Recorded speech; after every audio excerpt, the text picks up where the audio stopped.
Les sidrotes de Mathot et Massé que nous lisons actuellement viennent dans une période qui est une période de deuil, la période des 3 semaines, qui relie le jeûne du 17 Tammuz à celui du 9 Av, qui commémore, comme on le sait, la destruction du temple. Et cette période de deuil est une période pendant laquelle tout signe de joie est à éviter. C'est la raison également pour laquelle on ne peut pas célébrer de mariage pendant cette période. Toutefois, quelque chose de remarquable est à signaler, c'est que les jours même du Shabbat sont des jours pendant lesquels aucun signe de deuil, par contre, n'est possible. Cette sidra de Mathot et de Massé, ces sidrotes de Mathot et de Massé, expriment également cette ambivalence entre, d'une part, une période de deuil qui est liée profondément à l'exil, et d'autre part, la délivrance qui trouve cette dimension dans le Shabbat et qui est incluse, si l'on peut dire, dans la situation de l'exil. Effectivement, la sidra de Mathot porte un nom qui concerne les tribus d'Israël. Mathot, ce sont les tribus d'Israël. Dans la Torah, il existe une autre façon de les dénommer, on les appelle les Shevatim, les tribus. En hébreu, Shevet et Maté signifient la même chose. Ce sont les branches du peuple juif. Mais plus exactement, Shevet est une branche qui est verte, qui est encore reliée à l'arbre, ou en tout cas qui est encore pleine de sève, et donc par conséquent elle est tendre.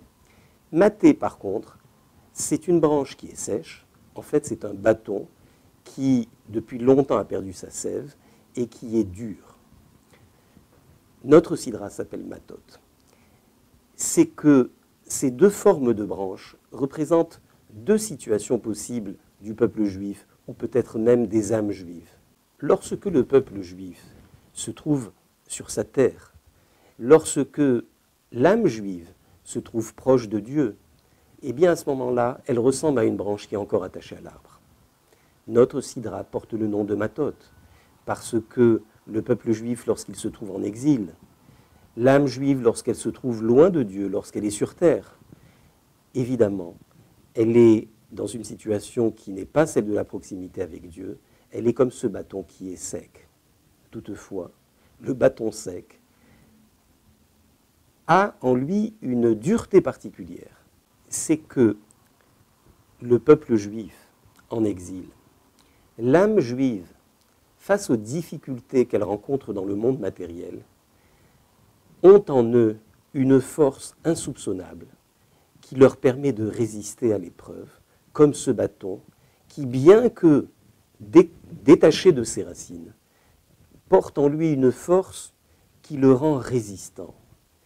Et il y a ici un enseignement extraordinaire, qui est que dans cette sidra de Mathot, on nous dit, oui, nous nous trouvons en exil, oui, nous traversons une période qui est la période de la commémoration de la destruction du temple, mais nous devons savoir que nous avons en nous les forces spirituelles qui nous permettent de résister et qui nous permettent finalement de surmonter cet exil et de le transformer.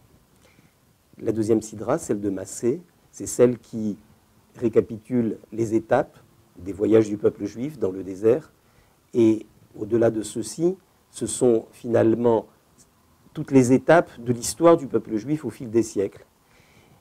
Et Massé se termine par l'arrivée du peuple juif en Israël, et c'est cela l'enseignement, c'est que, quelles que soient les difficultés de l'exil, quelle que soit sa longueur, quelles que soient les différentes épreuves auxquelles le peuple juif doit faire face, il sait qu'il a la force, il a la capacité non seulement de surmonter cet exil, mais finalement de le transformer et de faire comme la tradition nous l'enseigne au sujet du jeûne du 17 Tammuz et du 9 Av, que ces jours-là vont devenir des jours de joie, les jours qui les séparent vont devenir des jours de demi-fête, et que Dieu nous permette de vivre cette période le plus vite possible, celle où nous aurons la preuve tangible que la descente de l'âme sur terre, celle du peuple juif en exil, c'est le moyen de s'élever encore plus haut. Merci, au revoir à tous.